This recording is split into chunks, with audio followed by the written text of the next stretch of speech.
सुरजनपुर नाम का एक गांव था। वहां के लोग बहुत मेहनती और मजदूर थे। उसी गांव में हरिया नाम का एक किसान रहता था। हरिया दिल का बहुत अच्छा इंसान था, लेकिन गरीबी में अपनी जिंदगी गुजार रहा था। लेकिन हरिया कभी हार नहीं मानता था। वह अपने काम को भगवान मानकर रोज खेती करता और मेहनत से चास का काम करता था।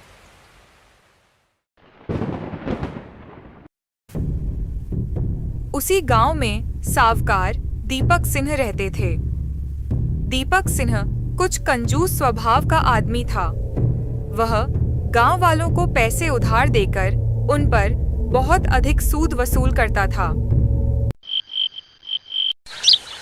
एक दिन सुबह हरिया सावकार के पास गया।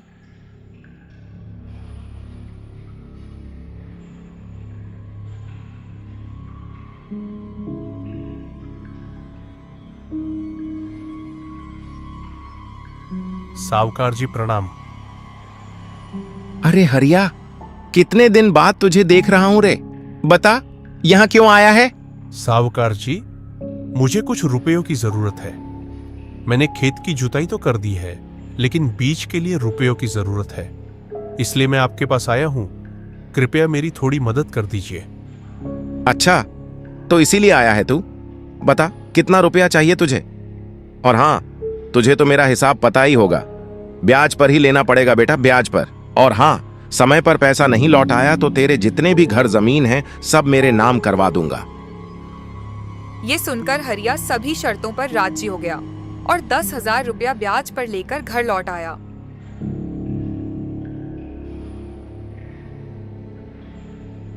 घर वापस आकर उसने अपनी पत्नी को कुछ पैसे दिए और बाकी लेकर बाजार की ओर निकल पड़ा।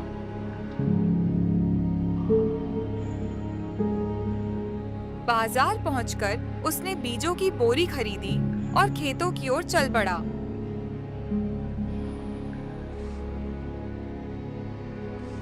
खेत पहुंचकर उसने बीज डालना शुरू किया।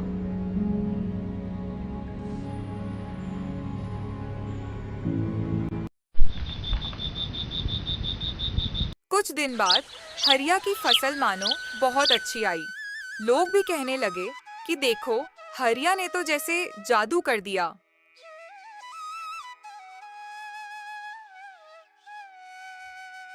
एक दिन वह खेतों में काम कर रहा था, तभी उसके पास रघु आया। रघु ने कहा, हरिया भाई, इस साल खेती बहुत अच्छी हुई है। हाँ रघु, इस साल खेती बहुत अच्छी हुई है। इस खेती से जो भी आमदनी होगी उससे मैं साहूकार का पैसा चुका दूंगा और बाकी पैसे से अगले साल के लिए बीज खरीद कर रख लूंगा। दोनों इसी तरह बातें कर ही रहे थे कि अचानक आसमान में बिजली कड़की, काले बादल छा गए और तेज बारिश शुरू हो गई। किसी तरह दोनों अपने अपने घर लौट गए। बारिश इतनी बढ़ गई कि लगातार होती रही। कुछ दिन तक बारिश इसी तरह चलती रही। हरिया के पूरे गांव वालों की जमीन डूब गई। बारिश के पानी में सब कुछ समा गया और जितनी भी फसल थी सब नष्ट हो गई।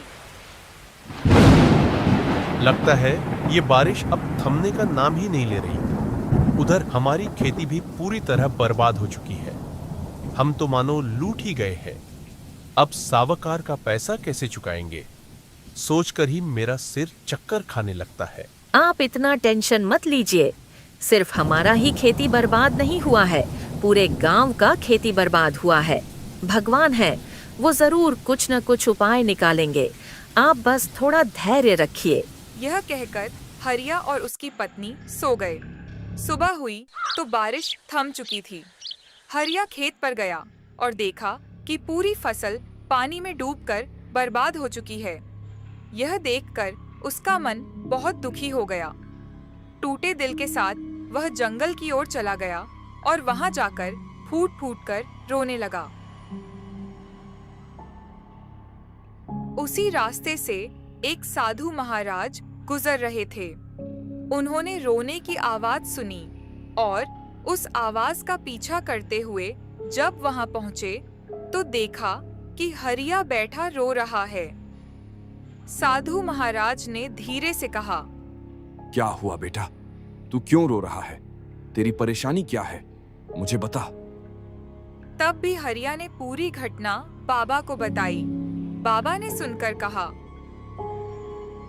चिंता मत करो बेटा, मैं तुझे एक राज बताता हूं। तू उस रास्ते पर चल और मेरी बात ध्यान से सुन। इस जंगल के बीच में एक बाजार लगता है। उस बाजार की खासियत यह है कि वहां कोई भी सामान सिर्फ 100 रुपए प्रति किलो में बिकता है। तू पास के बाजार से कुछ सामान खरीद कर वहां 100 रुपए में बेच सकता है।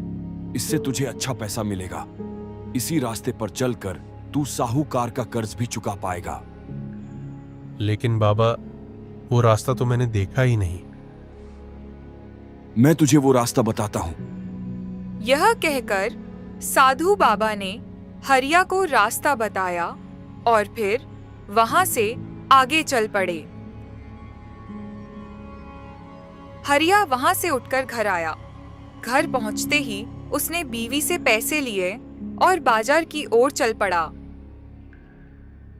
रास्ते में वह यही सोचते सोचते जा रहा था कि क्या होगा, क्या सच में बाबा जो कहते थे वह सही है।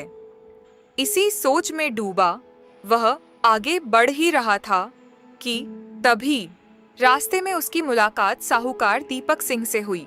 उन्होंने उसे आवाज देकर कहा, हरिया, तेरे पास 20 दिन बकाया है मेरा पैसा लौटाने का। तू पैसा नहीं चखा पाएगा तो तेरा घर जमीन मेरा नाम हो जाएगा। ये बोलकर साहूकार वहां से चला गया और हरिया बाजार की ओर चल पड़ा।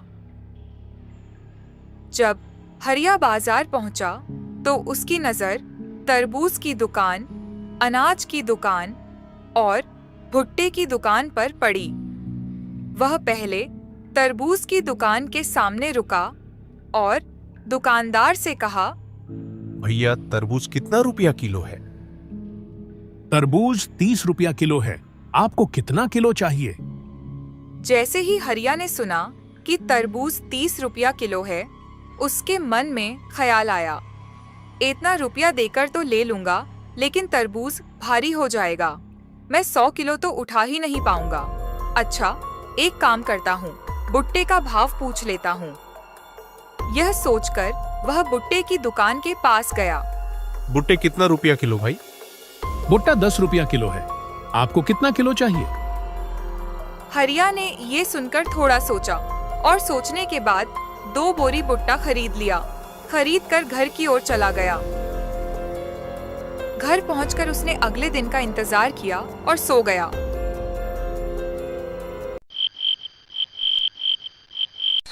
अगले दिन होते ही वह बाबा द्वारा बताए हुए रास्ते पर चल पड़ा। जंगल के बीच पहुंचकर उसने देखा कि दोनों तरफ बड़े बड़े पेड़ों पर घर बने हुए हैं।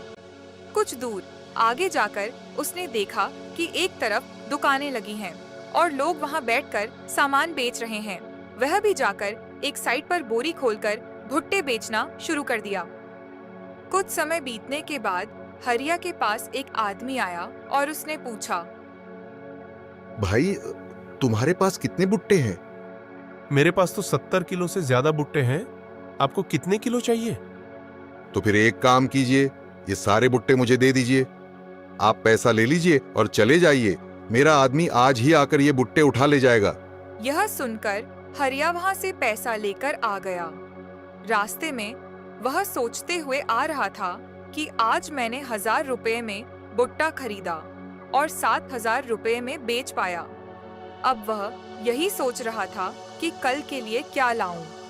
यह सोचते सोचते वह बाजार की ओर आ रहा था।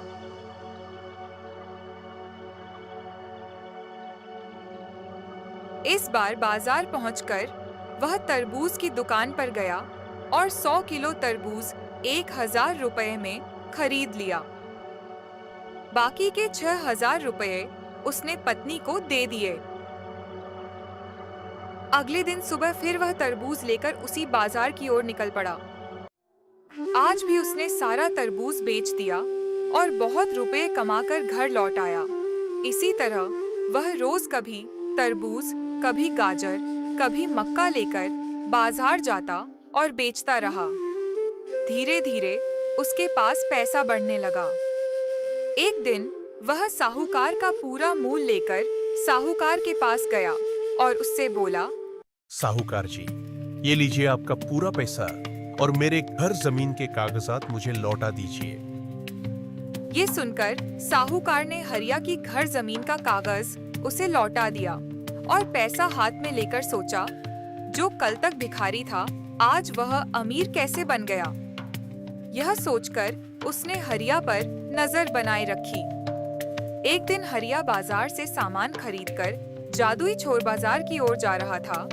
तभी पीछे पीछे साहूकार भी चुपके चुपके उसके पीछे चलने लगा। साहूकार ने जाकर देखा कि हरिया 10 रुपयों में सामान खरीदकर चोर बाजार में 100 रुपयों में बेच रहा है। यह देखकर उसने सोचा कि सुबह होते ही मैं भी आकर कुछ सामान बेचूंगा और कमाई कर लूंगा। यह सोचकर वह वहां से चला गया। उधर से हरिया बाजार से लौट रहा था। तभी रास्ते में उसे साधु बाबा मिले। साधु बाबा ने कहा, बेटा, अभी तू कैसा है? क्या तूने अपनी जरूरत से ज्यादा कमा लिया? अब कल से चोर बाजार नहीं लगेगा। ये सुनकर हरिया ने बोला, परंतु क्यों बाबा, फिर चोर बाजार कब लगेगा? हरिया के मुंह से ये सुनकर बाबा ने कहा, बेटा, किसी और की जरूरत पूरी करने के लिए चोर बाजार चला गया है। ये कहकर साधु बाबा चल पड़े और हरिया भी घर की ओर चल पड़ा।